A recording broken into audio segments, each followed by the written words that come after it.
سبيل الدموع سبيل مريح تنهد يا صاحي كي تستمع. صلی اللہ رسول کریم اما بعد.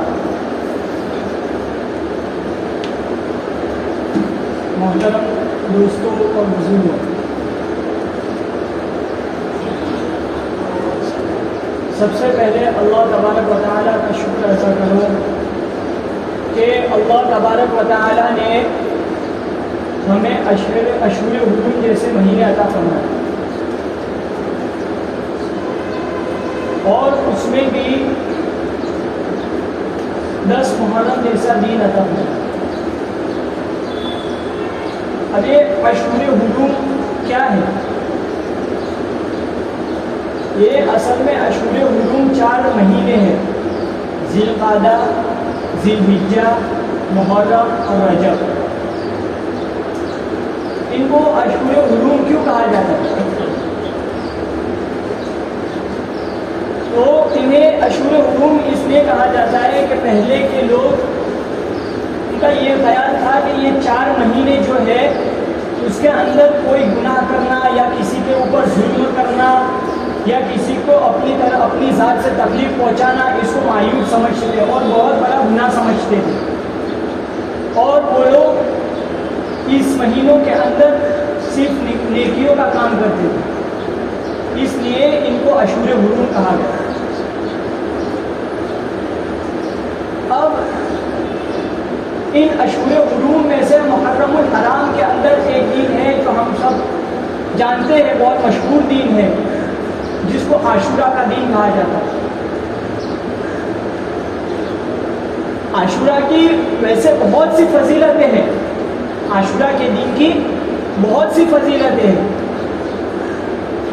لیکن ان فضیلتوں کی طرف دھیان نہ دیتے ہوئے ہم اس کی طرف بھی دھیان دیں کہ جس طرح اللہ تبارک و تعالیٰ نے فرمایا کہ اس دین کے اندر نیکیاں جس طرح بڑھ جاتی ہے، جس طرح اس کی بہت سی فضیلتیں ہیں، اسی طرح دوسری طرف اللہ تبارک و تعالیٰ نے قرآن میں فرمایا کہ ان 4 مہینوں کے اندر اگر تم گناہ کرو گے یا کوئی کسی کو اپنی ذات سے تکلیف پہنچاؤ گے تو اس کا گناہ بھی تم کو ڈبل ملے گا. اس لیے اللہ نے قرآن میں فرمایا کہ ان اشہر حرم کے اندر تم اپنی ذاتوں پر ظلم نہ کرو، چاہے وہ گناہ کر کے ہو یا کسی اور طرح سے ہو. اس لیے خاص طور پر ان 4 مہینوں کے اندر ہمیں یہ خیال رکھنا چاہیے کہ ہم اپنے آپ پر اس مہینوں کے اندر ظلم نہ کریں، چاہے وہ اپنی ذات سے کسی کو تکلیف پہنچا کر ہو یا کسی اور طرح سے ہو. اب فضیلت کیا ہے؟ تو فضیلتیں تو بہت ہے، لیکن جو خاص فضیلت ہے وہ یہ ہے کہ یہ جو 10 عاشورہ کا جو روزہ ہے وہ 1 سال کے گناہوں کا کفارہ ہے. اللہ تبارک و تعالیٰ اس کے جو ایک عاشورہ کے دن روزہ رکھے گا، اللہ تبارک و تعالیٰ اس کے 1 سال کے گناہوں کو معاف کر دے گا. اور دوسری فضیلت یہ ہے کہ اس دین کے اندر اللہ تبارک و تعالیٰ نے دوسری قوموں کی توبہ کو قبول کیا تھا. بنی اسرائیل کی قوم کو بھی، ان کی توبہ کو بھی اللہ تبارک و تعالیٰ نے قبول کیا تھا، اور فرمایا کہ جو دوسری قومیں ہوگی ان کی بھی توبہ قبول کی جائے گی.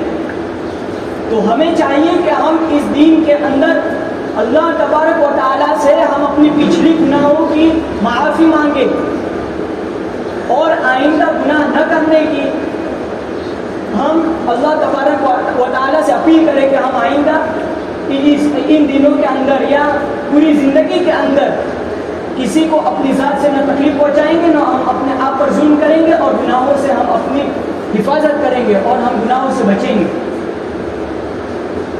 اور دوسرا یہ کہ تیسری یہ فضیلت ہے کہ ہم اپنے گھر والوں پر ان دنوں کے اندر کشادگی کریں.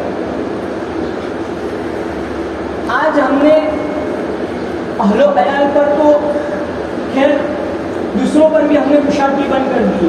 آج ہمارے دل تنگ ہو گئے.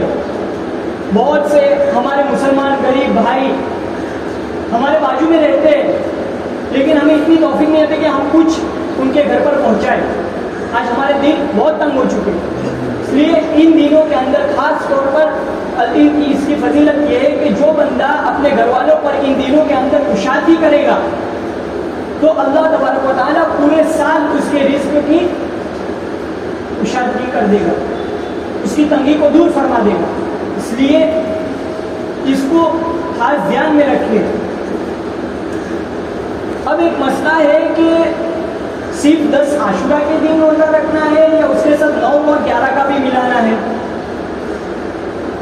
تو جب حضور صلی اللہ علیہ وسلم مدینہ گئے تو یہودی اس دن روزہ رکھتے تھے. تو حضور صلی اللہ علیہ وسلم نے ان سے دریافت کیا کہ آپ اس دن کیوں روزہ رکھتے ہو؟ تو یہودیوں نے کہا کہ اس دن موسیٰ علیہ السلام کو قبطیوں سے نجات ملی تھی، اس لیے ہم روزہ رکھتے ہیں. تو حضور صلی اللہ علیہ وسلم نے فرمایا کہ حضور حضرت موسیٰ علیہ السلام کا حق ہم پر تو زیادہ ہے. تو حضور صلی اللہ علیہ وسلم نے بھی یہ 10 عاشورہ کے دن روزہ رکھا اور یہ کہا حضور نے کہ اگر اللہ نے چاہا تو آئندہ سال میں 9، 10 یا 10، 11 کا روزہ رکھوں گا. یہ اللہ کے نبی نے یہ کیوں فرمایا؟ کیونکہ یہودی کی مشابہت نہ ہو جائے، کیونکہ یہودی 10 عاشورہ کا روزہ رکھتے تھے اور حضور صلی اللہ علیہ وسلم نے دوسری قوموں سے مشابہت منع فرمائی. اس لیے حضور نے کہا کہ 10، 11 یا 9، 10 کا روزہ ہم رکھیں گے. لیکن فی الحال ماحول کے اعتبار سے ہمیں 9، 10 کا اور 10، 11 کا کوئی بھی رکھنا چاہیے. 10 کے ساتھ 9 کا یا 11 کا ملانا چاہیے. لیکن اگر کوئی کسی تکلیف کی وجہ سے یا کسی مصیبت کی وجہ سے یا کوئی اور بہانے کی وجہ سے اگر کوئی روزہ نہیں رکھ پاتا ہے 9 اور 11 کا 10 کے ساتھ، تو صرف 10 کا بھی رکھ سکتا ہے. کیوں؟ کیونکہ ابھی مشابہت لازم نہیں آتی، کیونکہ ابھی کے یہودی جو ہے وہ روزہ نہیں رکھتے 10 عاشورہ کا، اس کے لیے مشابہت لازم نہیں آتی ہے. اب ایک بات اور ہے کہ جمعہ کے دن اور جب بھی ہمیں موقع ملے ہمیں اپنے بڑے بزرگوں کی، اپنے جن کے والدین گزر چکے ہیں ان کی قبروں پر جانا چاہیے، ان کو احسان ثواب کرنا چاہیے. لیکن ہمارا یہ ماحول بن چکا ہے کہ ہم صرف 10 عاشورہ کے دن یا 9 عاشورہ کے دن ہم قبروں پر جاتے ہیں اور یاسین شریف پڑھتے ہیں اور قبروں پر مٹی وغیرہ ڈالتے ہیں. یہ 7-8 سال سے یہ ماحول بن چکا ہے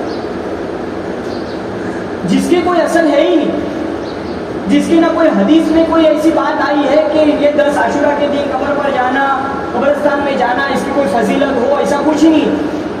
لیکن ہم نے ایک ماحول بنا دیا، جب بھی موقع ملے، جیسے موقع ملے، یا جمعہ کے دن ہمیں قبروں پر جانا چاہیے، ہمیں بڑے بوڑھوں کو پڑھ کر بخشنا چاہیے.